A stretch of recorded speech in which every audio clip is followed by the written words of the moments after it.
I'm here today to talk to you a little bit about, well, the title, Reimagining the Store Experience in a Digital World.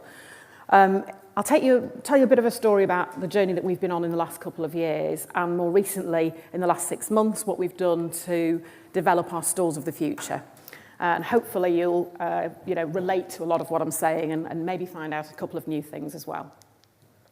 So firstly, a bit about me. So I am a retailer. I actually arrived here last night and thought, oh my gosh, this is the place where my first job at M&S, I came for assessment centre here, and 20 odd years later I'm back here presenting, so that's good fun. I've predominantly worked at sort of general merchandise retailers, so Marks and Spencer, Topshop, Oasis, a lot of fashion brands, that sort of thing. And then more recently got the call to potentially work at O2. I have to say that in retail, and those of you from the sort of retail world will probably think, why on earth move from fashion to technology, and really not just technology, but mobile phone retailing.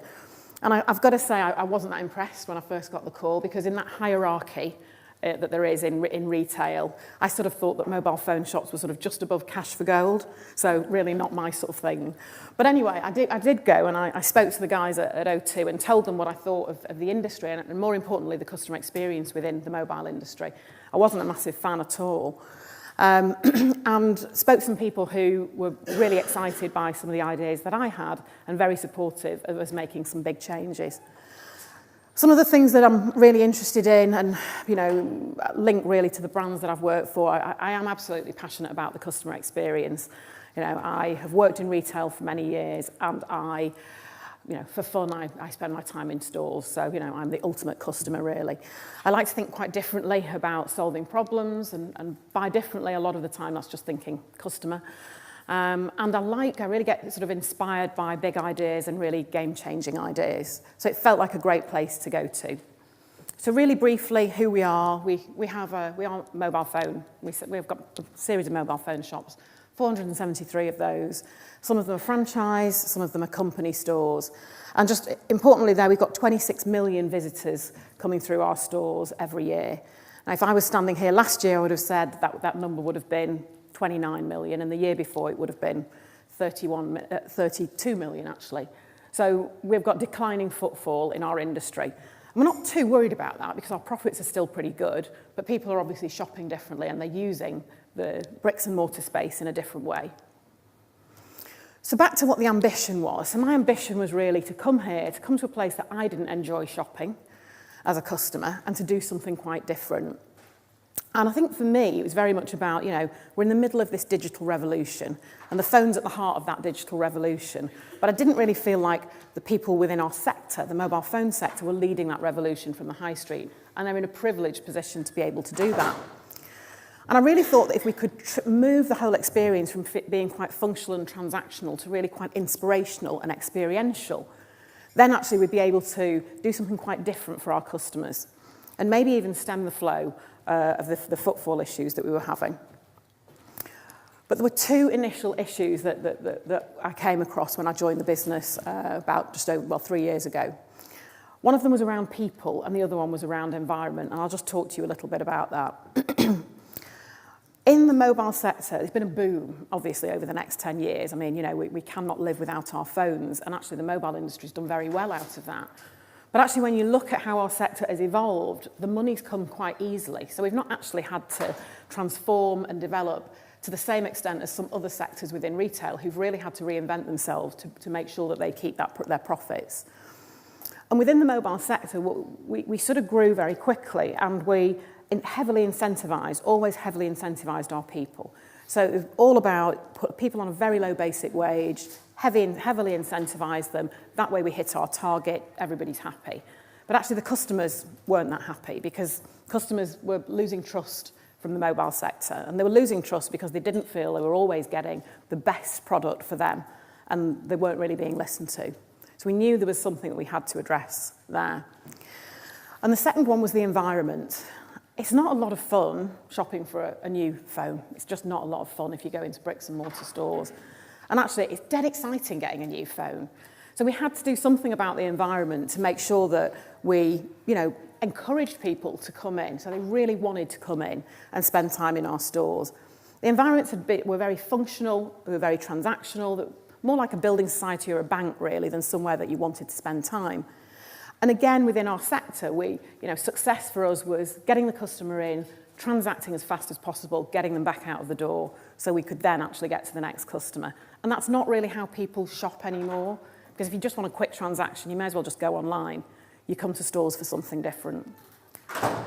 So the first thing that we did was developed a program to address the issues that we had with people. And, this is not to say our people aren't great. Actually, we've got some amazing people in the O2 business. And it's very much the way we have trained them to behave that was the issue. So we developed a culture change program called Love What You Do. And that really addressed a number of different things: learning and development, talent identification, reward and recognition. But most importantly, really, the reward piece. We knew that if we could change how people thought about reward, that we'd change the conversations that are taking place with our customers. We looked, first of all, to understand what we needed to do. We actually looked at other industries and other brands and thought, who are the brands that we as customers look at and go, God, I just love going to that particular brand. What is it about them that's so amazing? And we thought that actually it was the people. So the people make the brand amazing. And when you go somewhere and the people really look like they love what they do, that's when you sort of have a connection and you feel something for that brand. So specifically, I won't talk about the whole culture change program, but the one thing that made the biggest difference to our customer experience at O2 was changing how we reward our people. I put a proposal together which really significantly increased the basic wage of all of our advisors in the field. That's 4,700 people. And dramatically reduced the level of incentivisation. So we went from a very low basic to a living wage basic. And we went from a 25% incentive to a 10% incentive. And in doing that, together with the learning and development programs, we got people not just to think about the target that they had to hit at the end of the month. We got them really to think, the money's in the bank, you're going to get paid, that's fine. So actually think about the customer, think about the interaction, really sort of start to have a great, authentic conversation with the person that's in front of you. So that made a massive, massive difference. And over the course of 2 years, we've embedded that as well as many other things around people into the industry. You can probably imagine what the board said when I went to them and said, I think we should increase base pay and reduce incentivisation. They were sort of quite horrified by that idea.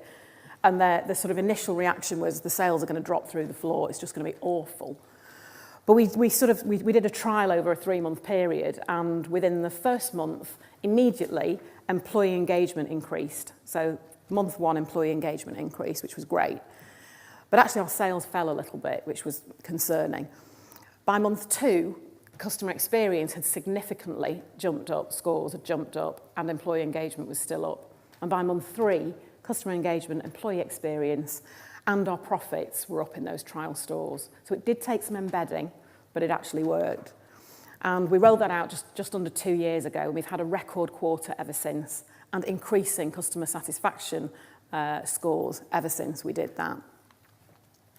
So once we felt we'd got to a certain place with the culture, and of course you're always on a journey with culture, but we've moved on significantly, we then felt we were in a position to do something about the other issue, which was the environment. I'm sure many of you in the room have heard lots about stores of the future, and some of you may have some stores of the future that you're experimenting with at the moment. We designed a Store of the Future programme to really take the whole experience really to the next level. And in January of this year, we opened 2 stores of the future. One of them in Manchester and Market Street, and one of them in Westfield, White City. And really they had to encapsulate everything that we wanted to show, everything that we wanted our customers to experience, to really give our customers the experience that they deserve. We had a look at a number of different things that we felt were barriers to delivering incredible experience for our customers. And the first area that we looked at was the design of the store.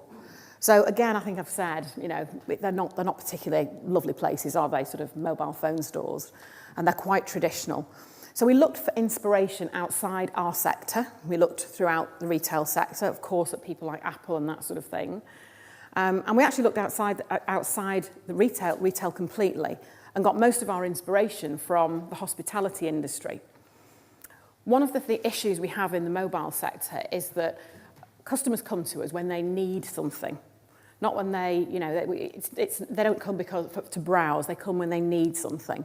And because a contract is normally 2 years, they come in when they need a new contract. And if everything goes well, we don't see them for another 2 years. So our repeat business is really, really quite low. And as I said before, we get them in and out really quickly. But when we looked at the hospitality industry, we looked at places like Soho House and Hoxton Hotel, and the fact that, you know, they've developed these great lobbies and lounging areas where people can work together and, you know, have a coffee and engage. And you know, they're really, really great environments. And we thought, could we encompass some of that into our stores? Because actually, I'd like people to stay in our stores for longer and experience all of what digital has to offer. So we changed the design quite significantly. And here is the front of one of our new stores. And you've got to remember, this is fundamentally a mobile phone shop, but it's there to actually show customers that there's a whole amazing digital world out there and that we as O2 can sell more than mobile phones. We can actually help you navigate that digital world. If you think of a traditional mobile phone store, it's probably got a deal on the window saying the iPhone here is £10 cheaper than the one next door, than in the store next door. I don't even look at that. It's just, you know, I'm blind to it. What we're trying to do in these stores is connect with people and connect with our customers in terms of what might be going on in their lives at that particular point in time. So this opened in January and Star Wars was massive in January. These are fully interactive windows, so you can touch the window 24 hours a day, 7 days a week, and interact with the screens on a one-to-one basis in the window. You also can hear what's going on there, so there are speakers embedded in the window there. So actually on the street, again, 24 hours a day, 7 days a week, you can actually hear what's going on in the store, hear what's happening on the screens and that sort of thing. It's quite interesting on a Saturday night, you know, at 11 o'clock when you're walking back from the pub, playing with the screens in Manchester. So hopefully we've started to attract different type of person. Once we got into the store, this is an example of, and you'll get some better pictures later, but once you move into the store, it's not just about moving straight into mobile phones. Everybody knows we sell mobile phones, but actually we want people to understand what the digital world can offer. So instead of walking into mobile phones, you now walk into different elements of what the phone can do. That may be, this was a fitness campaign. It may be something to do with Star Wars. It may be photography.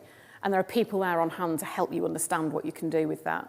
Because I don't know about you, I probably use my phone for about 1% of what it's capable of doing. And then as you move into the store, this is just before we opened, but it was all pristine, it's a much bigger space. So we're looking at much larger spaces now, different lighting, areas where customers can dwell, because that's very, very new for us. So we're encouraging people now to come, spend time with us. You don't have to be an O2 customer. Charge your phone, have a free tea or a coffee, because that's what you can do in these stores. And talk to our people in the stores, our gurus, about your digital life. How can we help you? How can we give you a better digital life? So quite different, really, than what we'd been doing before. And this is the sort of lounge area at the back. And the screen at the back is our guru screen. So we have in the estate advisors, and we also have gurus. Gurus are our more digital individuals in stores that can do more. We have one of those in each of the stores that we have in the business. But in this store, everybody in this store is a guru, in fact, a super guru, and I'll tell you a bit more about that in a moment. We've tried to bring elements of O2 as well, other elements of O2 into the store. So we have a massive music heritage at O2. It's absolutely huge. But you don't often think about the music piece in the O2 arena and the stores as sort of holistically as one brand, and actually, of course, they are. So we were really pleased with what we did with the environment. And then the second thing we decided to have a look at was technology. How could we make sure that we were using technology in the right way to give our customers an incredible experience in our stores? I'm sure all of you are well versed, and I know many of the conversations yesterday were around multi-channel and how we create that seamless multi-channel experience across all of the channels. And of course, we're in the process of doing that as well at O2. I'm not going to dwell on the multi-channel piece because I think that's probably been covered, but I will talk to you about some of the other elements of technology that we've been using. So one of those is finding the right digital tools for our advisors, well, not advisors in this store, our super gurus actually in this store. And what we've done is work with a couple of startups to find some great digital capabilities to make the customer experience better in the store environment. This is Qdini, which is a tablet-based digital queuing application. You may have seen them maybe in some of the, if in our stores you'll have seen them, you may have seen them in some restaurants and that sort of thing. And that enables us not only to capture the data from customers coming through the doors, which allows us to understand what people are coming in for and how their behaviours are changing. But on a Saturday afternoon when there might be a queue and it's, frustrating and you've not got a lot of time, we're able to take your detail, tell you exactly how long it will be before you'll be seen. You can either hang around, have a coffee, or you can go and continue shopping. We'll text you as soon as you're free. That in itself has made a huge difference to our customer service scores. Massive, massive difference. And we've also introduced another really cool app as well, and we can give you details of these after if you want. It's called Rota Geek. Anyone that is in the retail space knows that it's quite challenging, always keeping on top of rotas that are ever changing. The Rota Geek app is great. It's on everybody's phone. You can obviously change information in real time. You'll get an alert to say that something's changed on your rota. And again, we've dramatically reduced the number of people who've missed their shift and that sort of thing. So it's about giving the right tools to our advisors and our gurus in store. And the last thing around technology is how can we use technology with our customers? So there's been a huge amount of discussion. Obviously, we've all been discussing this multi-channel revolution in the last few years, and we're all on that journey together. And that's, of course, very, very important. We've got to make it easier for our customers to shop. But what we haven't really necessarily done a huge amount of across the retail bricks and mortar sector is introduce really great experiential technology to store estates. And I think we're going to see lots more of that in the next few years. Bricks and mortar retailers really understanding what it is that customers want. We've seen quite a lot of gimmicks along the way, but I'm not sure that anybody's really cracked that yet. So I think we're going to see a lot more of that. This is an example of in our Inspire zone as you walk through, customers experiencing virtual reality for the first time. And it's been so fantastic. We've had 6-year-olds and 60-year-olds coming in and going to Paris with their goggles on or swimming with sharks and that sort of thing. And, things like some of these technologies are now so affordable that it's great to sort of start getting these in the hands of our customers. This is an example of, again, in our Inspire zone, of one of our gurus here talking to some of our customers about DJing. So lots of tutorials that we're having in store now. It's not just about coming in to transact, it's how can we give something back. It's not necessarily about the sale there and then.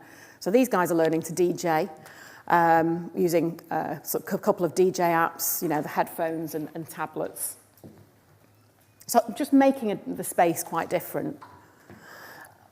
The final area that we looked at was obviously people. We knew that we'd done a pretty good job with our Love What You Do culture change programme of moving the people experience on in our stores and really enhancing the experience for customers.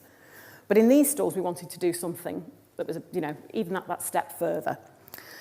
So in terms of recruitment, we thought, who do we want for these incredible stores? We want the best people. But of course, there's a bit of a barrier to getting the best people sometimes in our industry because some of those people might think the way I did and think, actually, I don't want to work in the mobile phone sector. So we actually had to do something that was quite bold, and we decided to advertise for some incredible people without using our brand at all. So we completely removed the brand from all of the advertising. And we also decided not to actually tell people what job they were applying for because we thought that would sort of give it away. So we actually wanted people that were incredibly engaging, that could have authentic conversations and that had a real passion for something in their lives, something they could give to customers. We thought we can train the digital bit in, that's not a problem, but we wanted them to bring something different. Didn't necessarily have to be from retail and didn't necessarily have to have worked in a mobile phone store before. And we went out to look for these individuals with adverts saying we're looking for DJs, we're looking for fitness enthusiasts, we're looking for photographers, we're looking for a whole range of people with different passions. And they had to send videos in to talking about their passion, and we could actually see from the videos just how engaged they were and how they would come across in front of our customers.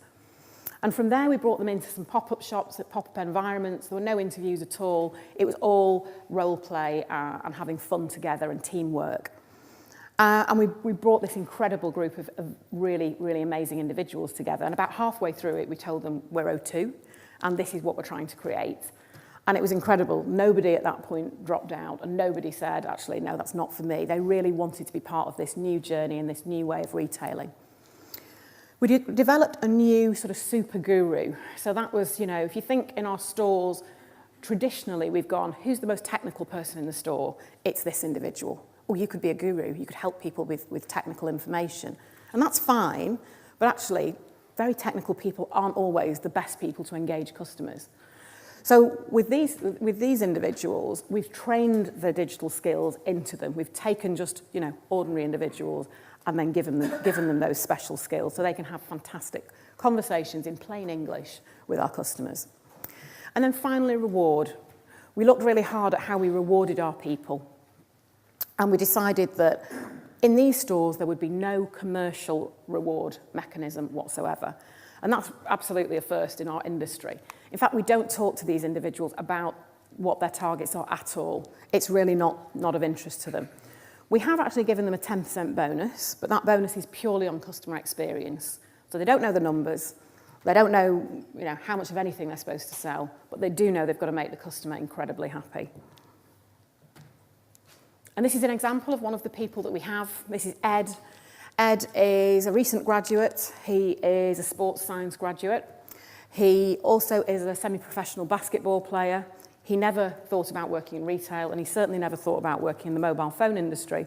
And he's now one of our most enthusiastic members of staff in this particular store, having amazing conversations with our customers. And when you've got somebody in there that's interested in fitness, he's the guy to go to because he can give you all the information you need.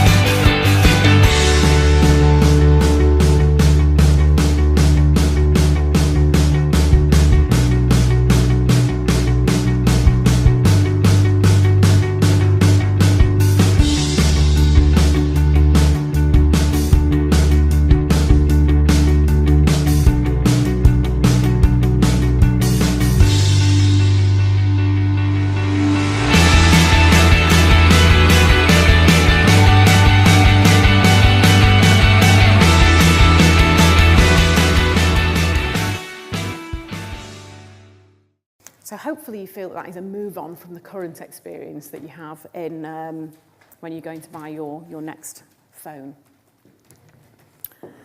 So let's get on to the numbers then. So it's all very well doing all this exciting stuff and creating these brilliant new experiences for customers, but obviously the board at the end of the day are going, so what sort of numbers are you deriving? Well, incredibly, we're driving some fantastic numbers. So I'm sure in all of your industries, we're all getting to that point where the core product that we sell is not enough. There's a lot of diversification happening. We're all trying to sell other stuff. This is all wearables, accessories, all that sort of thing. And they're 171% up versus our highest performing stores in the rest of the estate. In terms of customer value, 12% increase in customer value, and that's the revenue per customer. Absolutely incredible, and drops straight down to the bottom line. In terms of employee engagement, and we have some very engaged employees at O2, delighted to be able to increase this by 12%, completely over what we expected. And most importantly, what do our customers think? Well, we've been the number one for customer satisfaction in our sector for the last 7 years. To get a 1% increase is really, really difficult. And we've actually increased that by 10% within these stores. So really, really happy. It's only 2 stores at the moment. We're now at a stage where we're looking to roll that programme out across the estate. So what have we learned from this? 3 things, really. The first is just don't look, in creating that amazing customer experience, try to see the brand through the customer's eyes, all your customers' eyes, the ones that love you and the ones that don't love you so much. And prospective employees' eyes as well. It's very easy when you're in an organisation to think we're fantastic and we're better than all the competition. Actually, that stops you thinking outside the box. Secondly, we learned to be bold and to break some conventions. I think if you look at the online world, they've done some incredible game-changing stuff in the last few years. I think it really is at the time now for bricks and mortar to be bolder about their ambitions. And then I think finally, we work in tech and in digital, but the world's becoming more digital. Some of the winners right now were the ones that got there first in terms of multi-channel capability, that sort of thing. Well, very soon we're all going to be in the same place and we're all going to be there. And I think as the world becomes more digital, creating the right culture is still going to be the thing that makes you stand out from the crowd. It's still going to be about the people at the end of the day. So that's everything that I wanted to talk to you about this morning. Are there any questions? Thank you, Bridget.